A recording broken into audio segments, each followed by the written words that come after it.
E aí, beleza? Semana passada uma seguidora do Instagram me pediu para falar sobre sociopatas, sobre sociopatia. Eu prometi que falaria, estou aqui fazendo um vídeo. E ontem eu assisti o filme da Netflix, O Golpista do Tinder, e isso me despertou essa ideia de relacionar as duas coisas. Afinal de contas, aquele rapaz tão sedutor, tão mentiroso, que consegue convencer tão bem as pessoas, é um sociopata, é um psicopata? Afinal de contas, o que significam esses termos, né? O que é uma pessoa psicopata, o que é uma pessoa sociopata? É sobre isso que nós vamos falar hoje, portanto, segue aí assistindo o vídeo que tem muita conversa pela frente, até a gente entender bem o que são esses conceitos, beleza?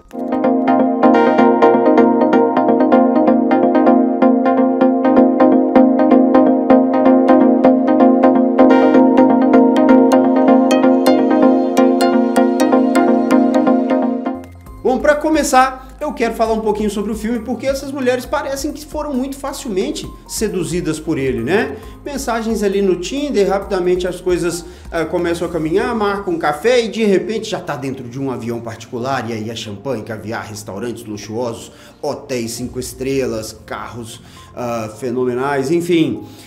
Tudo isso realmente é um pouco sedutor, mas também é um pouco distante da realidade. E nesse ponto é que muitas vezes a gente se perde. A gente acaba tomando o golpe porque a gente não desconfia. Ele faz o discurso que a gente quer ouvir. É muito perigoso quando alguém diz aquilo que confirma as nossas expectativas. Quando alguém fala sobre uma teoria qualquer que confirma o que a gente já pensava sobre determinado assunto. Quando alguém realmente está em sintonia ali com a sua mente, né? Você deseja muito que algo aconteça e alguém diz que pode fazer aquilo acontecer, é natural que a gente vá, que a gente se atraia. As pessoas realmente têm dificuldade para desconfiar, por mais que a esmola seja demais. Portanto, fica aqui essa dica, desconfie. Mas, como eu disse, a gente tem que entender o que é psicopatia, sociopatia, o que é isso? Bom, em primeiro lugar, diagnósticos psiquiátricos são feitos com base em manuais de diagnóstico psiquiátricos. A gente usa a CID, a Classificação Internacional de Doenças, da Organização Mundial de Saúde. Utilizamos ainda a 10ª edição, mas já está publicada a 11ª. E também o DSM, que é da Associação Americana de Psiquiatria, está na 5ª edição. Apesar de parecer que não, o DSM se atualiza muito mais frequentemente. Ele é só sobre os transtornos psiquiátricos, portanto, ele é mais completo nas suas descrições do que na CID, e no mundo inteiro ele é a referência. E no DSM não existem esses termos. Psicopata, sociopata, não tem. O que tem é transtorno de personalidade antissocial. E apesar de que o nome pareça não sugerir, né, o que a gente está vendo, mas sim, é antissocial porque ele não tem empatia de verdade. Quase todos nós, né, nós que não temos esse tipo de transtorno, sofremos com a dor do outro, principalmente se ele é próximo a nós. Também nos alegramos com a alegria do outro e também, principalmente, se é próximo a nós. Mas não tem jeito. Quando a gente vê a emoção em uma pessoa, a gente reflete de alguma forma aquela emoção. A não ser que haja já anteriormente uma coisa contraditória, a gente não gosta daquela pessoa e às vezes o sofrimento dela vai trazer até algum prazer, ou o contrário. Mas enfim, por isso esse nome que não sugere tanto e a gente usa no popular os termos psicopata e sociopata. E aqui na DSM, que é esse livrão, a gente vai encontrar a descrição do que significa isso. E antes de entender o que é o transtorno de personalidade antissocial, a gente precisa entender o que são os transtornos de personalidade. Portanto, eu vou mostrar aqui para vocês, vou ler para vocês o que está aqui no texto, vamos colocar aqui também uma legenda para que vocês entendam. Um transtorno de personalidade tem alguns critérios, todos eles precisam ser preenchidos, todos eles com letra maiúscula, e o A maiúsculo é um padrão persistente de experiência interna e comportamento que se desvia acentuadamente das expectativas da cultura do indivíduo. Esse padrão manifesta-se em duas ou mais das seguintes áreas. Então, é um padrão persistente. Não é algo que acontece e passa. Persiste. Tanto é de experiência interna quanto externa, tanto no sentimento quanto na expressão desse sentimento e no comportamento da pessoa. E é diferente do que se espera para a cultura. Por que é importante colocar que é diferente do que se espera para a cultura? Porque em culturas diferentes se espera comportamentos diferentes. há alguns anos atrás na Copa do Mundo do Brasil, as pessoas ficaram chocadas no Brasil quando os japoneses que vieram torcer pelo seu país limparam o estádio antes de sair após o jogo. Porque aqui no Brasil a gente deixa as coisas imundas. Então, no Japão se espera que você cuide do que é público e não cause sujeira, não prejudique os outros pela sujeira que você está deixando para trás. No Brasil, não. Uma pessoa no Japão que deixa a bagunça dele para trás vai ser vista como tá com um comportamento muito diferente do normal. No Brasil, se alguém tentar limpar o estádio ao sair dele, vai ser visto como um comportamento completamente diferente do normal. Importante se atentar a isso. E pelo menos 2 desses quadros: cognição, afetividade, funcionamento interpessoal e controle de impulsos. Essas são as áreas em que a gente vai perceber alterações de acordo com o método tradicional do DSM de diagnosticar os transtornos de personalidade. E esse padrão, na letra B, que é necessário, precisa ser persistente e inflexível, portanto não varia muito, e abrange uma faixa ampla de situações pessoais e sociais. No C, esse padrão persistente provoca sofrimento clinicamente significativo e prejuízo no funcionamento social, profissional ou em outras áreas importantes do indivíduo. E esse é um critério que eu tendo a discordar, porque nem todos os transtornos de personalidade vão causar prejuízo significativo ou sofrimento para a pessoa. Muitas vezes, o sujeito que é extremamente narcisista ou muito paranoide, ou mesmo o antissocial, o psicopata, se não for pego, não sofre por isso e não tem prejuízos claramente perceptíveis por ele mesmo. Eu entendo muito mais como a pessoa que tem um transtorno de personalidade sofre ou faz sofrer quem convive com ela. E aí sim, o psicopata faz sofrer quem convive com ele, e isso é inegável. Na próxima, a gente vê que o padrão é estável, de longa duração, e o seu surgimento ocorre pelo menos a partir da adolescência ou início da fase adulta, ou seja, no mínimo desde a adolescência, desde a fase ali de final da adolescência, a pessoa já vinha com esse tipo de comportamento, e mais uma vez ele é redundante em dizer que é estável e persistente. Ele não é mais bem explicado por outro transtorno mental ou por outra doença, e não é atribuído a efeitos fisiológicos de uma substância. Dentro desses critérios, a gente vai encontrar diferentes transtornos de personalidade, como o paranoide, o esquizoide, o antissocial, o borderline, o obsessivo-compulsivo, o evitativo. Existe uma lista de transtornos de personalidade que podem estar incluídos aqui. E como o DSM classificou até aqui o antissocial? Com os seguintes critérios. Dentro daquele tipo de coisa, é persistente, causa algum prejuízo para si, e eu incluo para outros, tem aquelas características, ele vai ser diagnosticado como antissocial se tiver os seguintes: A, um padrão difuso de desconsideração e violação dos direitos das outras pessoas, que ocorre desde os 15 anos de idade, conforme indicado por 3 ou mais dos seguintes. Então, nesta classificação, é fundamental que haja desconsideração ou violação de direito dos outros. E como é que a gente entende que isso aconteceu? Por esses exemplos. O primeiro exemplo é fracasso em ajustar-se às normas sociais relativas a comportamentos legais, conforme indicado pela repetição de atos que constituem motivos de detenção, portanto a pessoa precisa fazer coisas graves o suficiente para que ela seja presa. No segundo, tendência à falsidade, conforme indicado por mentiras repetidas, uso de nome falso ou trapaça para ganho ou prazer pessoal. Impulsividade ou fracasso em fazer planos para o futuro. Irritabilidade e agressividade, conforme indicado por lutas corporais ou agressões físicas. Descaso pela segurança de si ou de outros. Irresponsabilidade reiterada, conforme indicado por falha repetida em manter uma conduta consistente no trabalho e honrar obrigações financeiras. Ausência de remorso, conforme indicado pela indiferença ou racionalização em relação a ter ferido, maltratado ou roubado outras pessoas.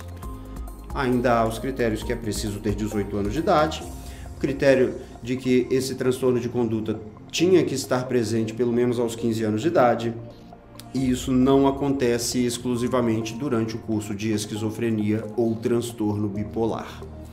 Então esses são os critérios para a gente diagnosticar o transtorno de personalidade antissocial de acordo com a classificação tradicional do DSM-5. Mas tem alguns problemas nessa classificação aqui e eu vou tentar dissecar eles para vocês. Em primeiro lugar, para que a gente consiga encontrar o diagnóstico com esses critérios aqui, a pessoa realmente precisa ter um tipo de comportamento que claramente, aos olhos de todos, está se destacando demais. A pessoa precisa ter comportamentos que prejudiquem os outros a ponto de que isso justifique prisões repetidas.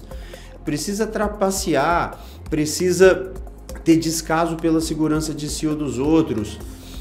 É difícil a gente encontrar esse tipo de comportamento em certas pessoas que também têm as características básicas da personalidade antissocial, que são indiferença em relação aos outros e muito foco nos próprios objetivos. Se eu sou indiferente em relação aos outros e se eu tenho muito foco no meu objetivo, eu passo por cima de qualquer um.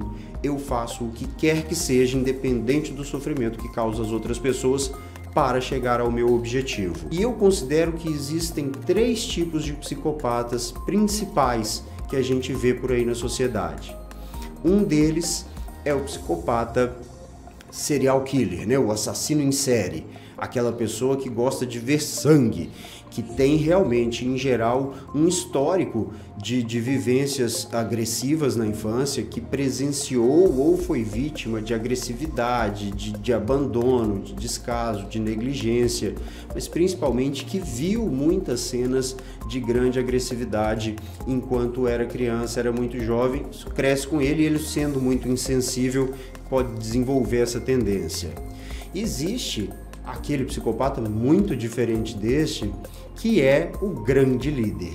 Aquela pessoa que realmente seduz grandes massas, grandes populações, se torna líder de movimentos, se torna muitas vezes um político influente, se torna muitas vezes uma figura de destaque na sociedade, em parte porque esse posto de líder está à disposição e ele vai fazer tudo para alcançar, ao contrário daquele que não é um antissocial, que não é o psicopata, que tem mais limites, que não se permite fazer certas coisas com outras pessoas e, portanto, vai ser superado por esse outro. Não vou falar muito desses 2 primeiros tipos no vídeo de hoje. Esse vídeo de hoje é especialmente para falar sobre o terceiro tipo, que é esse enganador, manipulador, que busca se aproveitar das pessoas para suprir os próprios desejos, para buscar os próprios objetivos, mas que nem é agressivo ao ponto de desejar matar, mutilar e ver o sangue de muitas pessoas, e nem é tão egocêntrico, é muito egocêntrico assim, mas não tem esse desejo de ser o líder, né? De se destacar, de aparecer como a pessoa que fala e todos têm que ouvir. É esse que está no nosso dia a dia, é esse que a gente lida com ele o tempo todo, é com esse que a gente tem que se preocupar mais, na nossa opinião, porque o primeiro, o que gosta de sangue, é bem mais raro de a gente observar. Portanto, muito menos pessoas vão ser atingidas por ele, e é claro que quando são atingidas é gravíssimo, muitas vezes até mesmo culminando num assassinato, né? O segundo tipo, quem sou eu aqui para vir apontar essas pessoas? Porque eles já alcançaram postos de grande liderança e eles chegaram lá passando por cima de tudo e de todos que foi necessário. E não sou eu que vou dar aqui uma de herói para tentar apontar quem são essas figuras. Pense você, quem é a figura de grande relevância, de grande destaque, que consegue adaptar o seu discurso a qualquer situação, que chora quando é necessário chorar, que ri quando é necessário rir, que sempre se mostra disposto a ouvir, a acolher, e que diz que é preciso ter gratidão em relação a ele porque ele fez muito por todos e agora ele precisa de você. Cuidado com esse cara, porque ele é perigoso, mas, como eu disse, pense aí, se for o caso, comente aqui embaixo que a gente tenta, quem sabe no futuro, fazer um vídeo sobre esse também. O outro, que pega todos nós, todo mundo conhece um tanto de gente assim, tá no nosso dia a dia, é que realmente eu acho que a gente deve se preocupar mais. Eu fiz algumas críticas aqui ao DSM-5 e agora eu vou explicar por quê. O grupo do DSM convidou especialistas em transtornos de personalidade para fazer um novo modelo de capítulo para os transtornos de personalidade. Eles se reuniram várias vezes e ao longo de 2 anos discutiram muito e criaram um novo modelo mais abrangente, mais descritivo, mais claro, que permite com mais facilidade a gente encaixar as pessoas dentro desses transtornos. Só que ao apresentarem para o grupo principal, esse modelo não foi aceito. Argumentaram que era diferente demais. E aí disseram, mas vocês não queriam diferente? Mas é diferente demais, vai ser uma grande ruptura, não vai servir para nós. Claro que ficaram muito tristes, mas acabaram conseguindo incluir esse novo modelo como um apêndice, né, como um extra ao final desse livro que eu acabei de mostrar para vocês, que segue aqui na minha frente e que já está na página marcada para isso, que é o modelo alternativo do DSM-5 para os transtornos de personalidade. E neste modelo, a gente consegue encaixar esses 3 tipos que eu te disse. Porque naquele primeiro modelo, a gente consegue encaixar o primeiro tipo, a gente consegue encaixar o terceiro, até que eu vou falar hoje, quando as coisas são muito intensas e acabam sendo reveladas, mas o segundo principalmente não. Esse modelo novo consegue encaixar todos eles aqui dentro. E eu vou descrever para vocês direitinho. Mas antes disso, eu quero destacar que cada um desses traços de identidade ou de personalidade que a gente vai discutir agora, eles não são uma coisa que você pode ter sim ou não. Eles são dimensionais. Eles são algo que todo mundo tem, nem que seja só um pouquinho, algumas pessoas têm demais. E eles são distribuídos na população através de uma forma que a gente pode descrever como uma curva de distribuição normal, ou uma curva de Gauss, que você está vendo aqui. Se a gente pegar, por exemplo, a altura média do homem brasileiro, vou chutar aqui os números porque não sei precisamente, vamos supor que seja 1,75, a grande maioria dos homens tem ali entre 1,70 e 1,80, poucos têm menos de 1,70 até 1,65, muito poucos têm menos de 1,65, quase ninguém tem menos de 1,50. Da mesma forma para cima, alguns têm de 1,80 a 1,85, poucos têm mais de 1,85 até 1,90, muito poucos têm mais do que 1,90 e quase ninguém tem mais do que 2 metros. Então, a grande maioria de nós tem essas características bem temperadas, bem equilibradas, de forma que não se destaca demais. Para receber esse diagnóstico, essas características têm que estar se destacando. E pessoas diferentes com o mesmo diagnóstico de transtorno de personalidade antissocial têm muito de uma determinada característica e nem tanto de outra sim. A outra tem nem tanto dessa primeira e muito da segunda.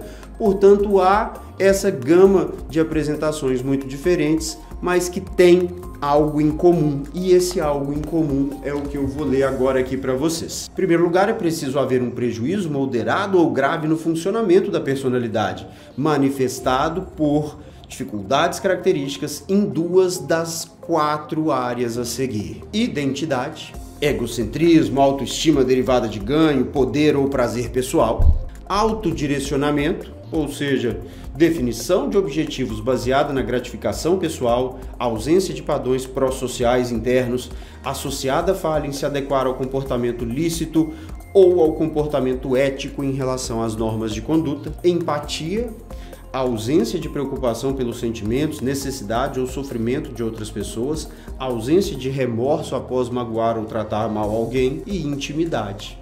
Ou seja, incapacidade de estabelecer relações mutuamente íntimas, pois a exploração é o meio primário de se relacionar com os outros, incluído engano, coerção, uso de dominação ou intimidação para controlar as pessoas.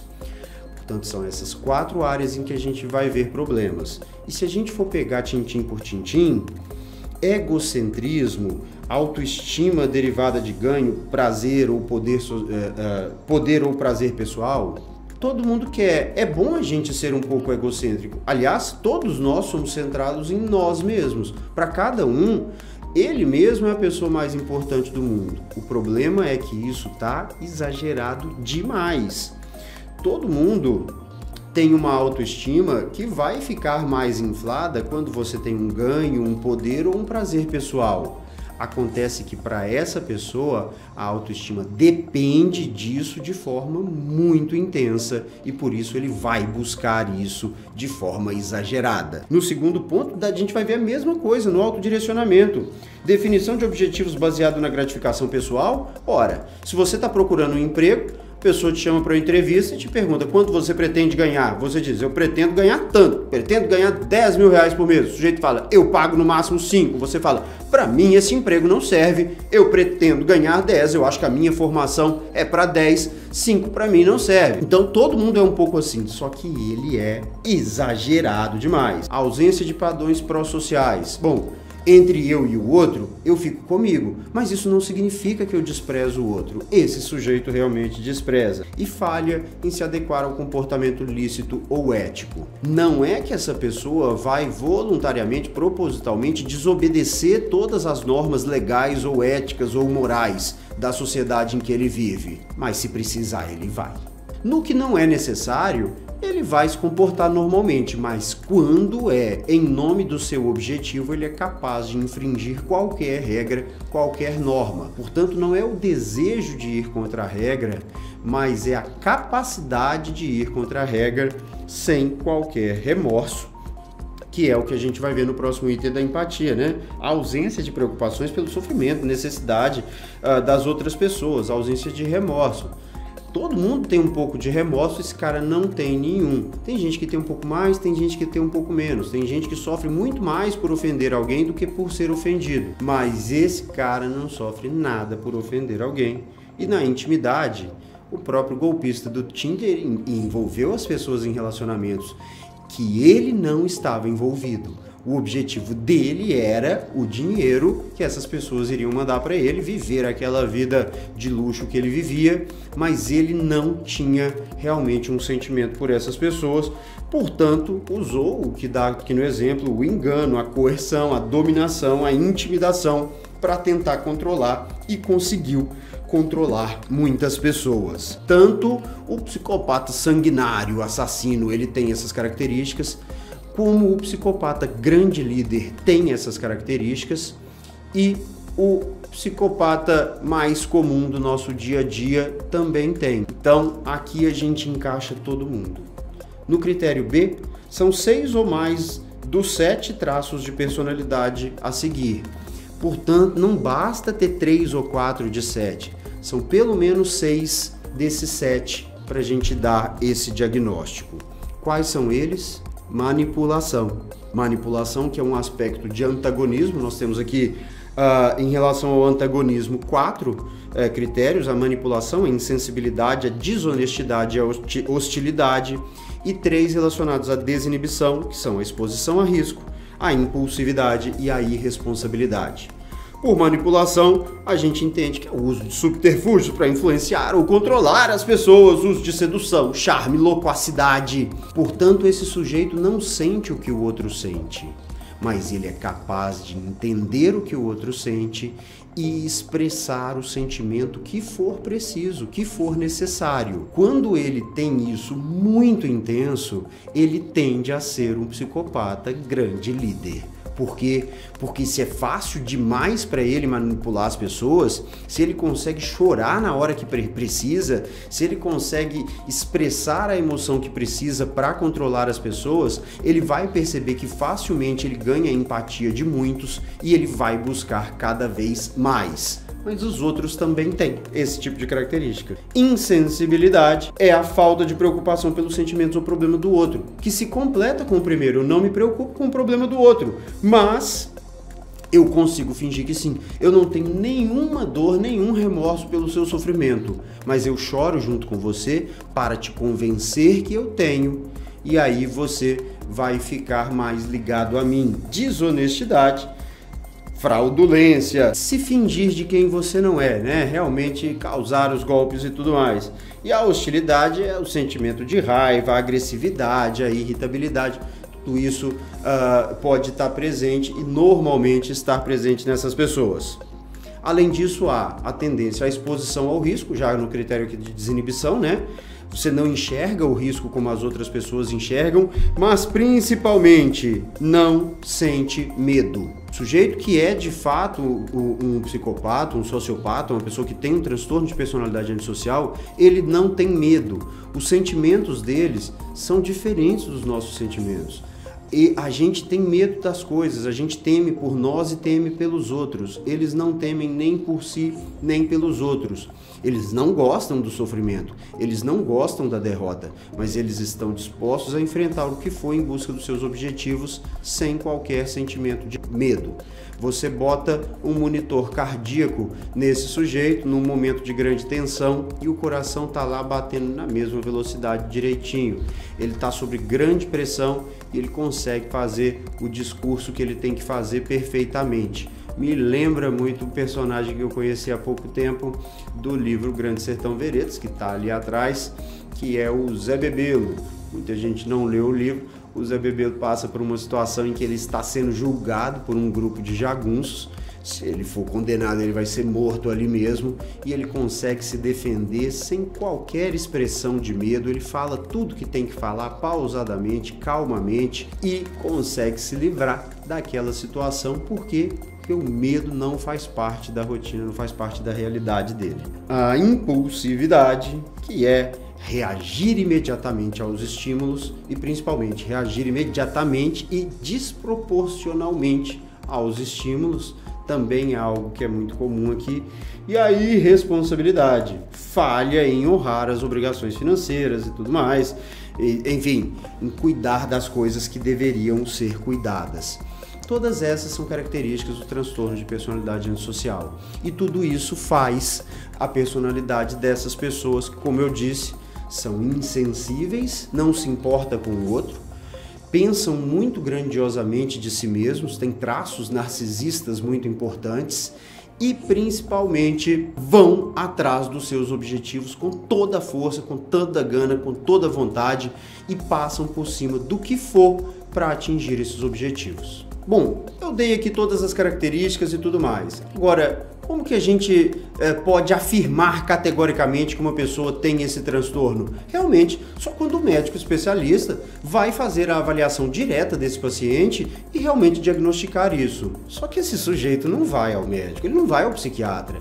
Ele não sofre em função de ter essas características. Ele pode até ir ao psiquiatra levado pela justiça, levado por uma pessoa que ele quer convencer de que ele não é assim tão ruim quanto ele parece, ou ainda para poder, mesmo que não seja obrigado, convencer alguém de que ele está bem e tudo mais, para conseguir um atestado, para conseguir um laudo, mas dificilmente ele vai dizer sobre aquilo que ele realmente sente, sobre aquilo que ele realmente pensa.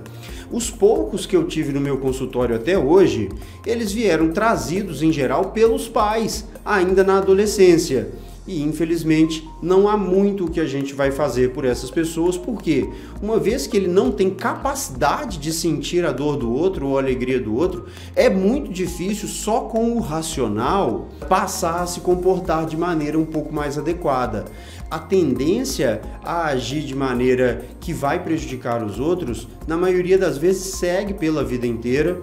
A impulsividade, assim como em outros casos em que a impulsividade tende a diminuir ali entre os 25 e os 35 anos bastante, mas ainda assim essa falta de empatia continua por muito tempo. Para estabelecer um pouquinho melhor essa diferença, o assassino em série muitas vezes consegue organizar as coisas e pensar um pouco no futuro para não deixar traços. O grande líder muitas vezes consegue não apenas organizar as coisas, mas pensar no longo prazo e até mesmo no muito longo prazo. Tá cheio de psicopata por aí que se tornou ditador e durante o seu governo ditatorial organizou para que após a sua morte ele ainda continuasse sendo idolatrado pelo povo que o seguia. Então, nesse caso, não há tanto assim essa dificuldade de fazer as coisas voltadas para o futuro, de planejar, de programar. A impulsividade não é tão intensa. Mas nesse que a gente está falando hoje, do dia a dia, realmente a pessoa vive por hoje e não pelo futuro.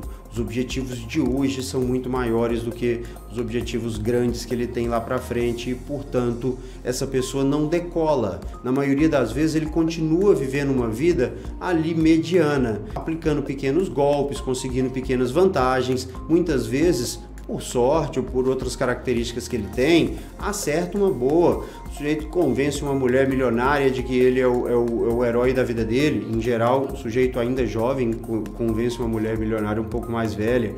Às vezes, como o golpista do Tinder, o Simon, ele simplesmente convence várias mulheres de que ele é uma espécie de príncipe encantado e rouba delas tudo que ele pode roubar em dinheiro, deixa elas na dívida. Mas dificilmente ele vai ter grande relevância, porque a dificuldade de planejar o futuro e agir em nome de um futuro distante não permite que isso aconteça. No segundo caso, no Grande Líder, a gente conhece muita gente que fica preso por muito tempo para poder usar depois esse discurso de vítima, né? Então essas diferençazinhas vão levar a essas apresentações que vão ser tão distantes uma das outras. E aí a gente vai dizer: esse sujeito do Tinder não é um psicopata. Ele não matou ninguém, ele nem bateu em ninguém, ele nem agrediu ninguém. Uma das vítimas dele sofreu uma agressão em algum momento, mas não está claro que teve qualquer relação com ele, essa agressão que ele sofreu. Portanto, ele não é um psicopata. O psicopata é o maníaco do parque que matou não sei quantas mulheres. É aí que é o problema, entende? É o conceito de cada um. Conceito de cada um. A questão é que dentro desses critérios a gente consegue enquadrar esses três tipos de pessoa. Aquele sujeito que trai e continua sendo perdoado, entende? Aquele sujeito que coloca a mulher como dependente dele emocionalmente, sendo que ele abusa dela financeiramente. Aquele sujeito que coloca outras pessoas como dependente deles emocionalmente, que não seja uma pessoa com quem tem uma relação afetiva e tudo mais, mas outras pessoas, e abusa dessas pessoas financeiramente. Aquela pessoa que está sempre buscando uma forma de se aproveitar das situações independente do que aconteça com os outros. Sujeito que faz acordo com quem for, desde que esse acordo leve ao seu objetivo. Bom, portanto, eu não estou aqui dizendo que o Simon é um psicopata, apesar de que parece. Porque eu não posso fazer isso porque eu não examinei pessoalmente. Agora a Netflix fez um filme sobre ele e ele está aí exposto para o mundo inteiro e aparentemente está tentando lucrar alguma coisa com essa exposição também. Eu não estou dizendo que esse ou aquele político ou líder de qualquer tipo que seja é um psicopata.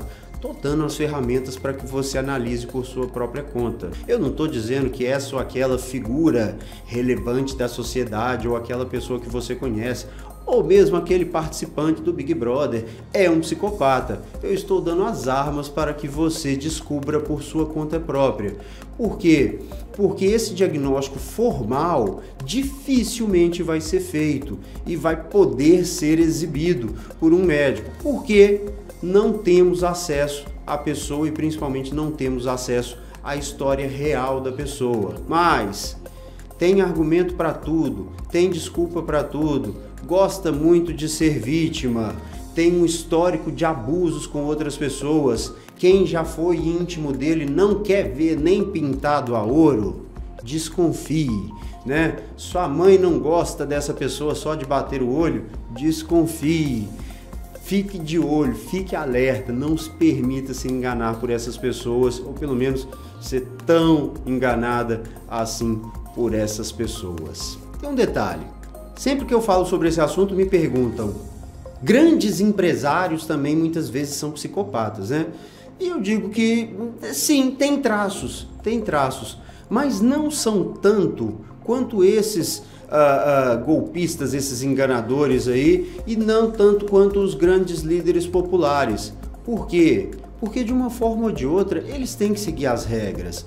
Tá bem, eles podem subornar, eles podem corromper, eles podem ser corruptos e tudo mais, podem, mas eles precisam ainda de alguma maneira seguir muitas regras, seguir muitas leis, mesmo com bons advogados e tudo mais. Portanto, há sim grandes empresários que se enquadram nesses grupos, mas se tornar um grande empresário é algo que requer tempo, que requer esforço, que requer persistência. E essas pessoas normalmente gostam de resultados rápidos. Portanto, o grande empresário muitas vezes é sim egocêntrico, ele é sim muito focado nos seus objetivos, mas não é impulsivo e não é insensível em relação aos outros. Às vezes é um pouco insensível sim, e às vezes é da sua natureza, às vezes é de um distanciamento muito grande que ele tem com a relação do outro. Não vejo isso acontecendo com tanta frequência nesse grupo de pessoas. E tem outra coisa que é muito importante. Como eu disse, isso não é sim ou não, é um contínuo.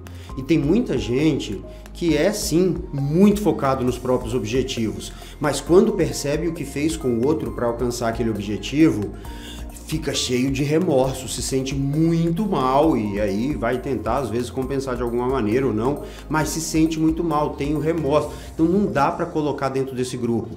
Tem gente que é mais insensível um pouco, mas ainda assim, em relação a regras, as normas sociais, tudo mais, ele é muito rígido. Portanto, eu não sofro pelo sofrimento do outro. O outro tá chorando, o outro tá sofrendo, isso não me atinge tanto. Agora, eu não vou fazer nada de errado. Eu não vou descumprir as leis, eu não vou descumprir as regras, eu não vou fazer nada que me ofenda por eu ter feito. Agora, se o outro sofre pelo que o outro fez por ele mesmo, eu não tenho nada com isso e eu não sofro por isso. E essa pessoa também não é alguém que vai se enquadrar dentro desses critérios. Uma coisa só, uma característica só, não é suficiente. É preciso haver todas as características, ou quase todas as características juntas. E, mais uma vez, não estou aqui diagnosticando ninguém, só oferecendo as ferramentas para que vocês possam ficar mais alertas, apesar de que às vezes dá vontade de falar um nome ou outro, ele fica preso aqui na garganta. Vem conversar comigo pessoalmente se você acha que é esse ou aquele que eu estou querendo falar, mas não consigo, porque quem sabe eu possa te confirmar ou não. Beleza? Então é isso. Nosso canal aqui sempre fala sobre saúde mental, sobre a mente humana, sobre o comportamento humano. Falamos especialmente sobre transtorno de déficit de atenção e hiperatividade, mas vamos falar também sobre todos os outros transtornos que são classificados dentro da psiquiatria. Muito em breve a gente vai falar do jogo patológico, principalmente de crianças e adolescentes com jogos eletrônicos. E vou falar também muito em breve sobre o transtorno de personalidade borderline. Portanto, se você não me segue aqui no YouTube, me siga aqui no YouTube. Liga o sininho aí, ative as notificações se você quer receber os meus vídeos assim que eles forem publicados. Me siga também no Instagram, porque lá no Instagram eu tô todo dia comentando alguma coisa, fazendo stories e fazendo vídeos mais curtinhos e postando outras coisas, especialmente também sobre o TDAH, mas também sobre outros transtornos relacionados à saúde mental. E lá no Instagram você fala diretamente comigo, manda comentários, manda perguntas nos stories que eu respondo e sugere temas pra gente trazer aqui, beleza?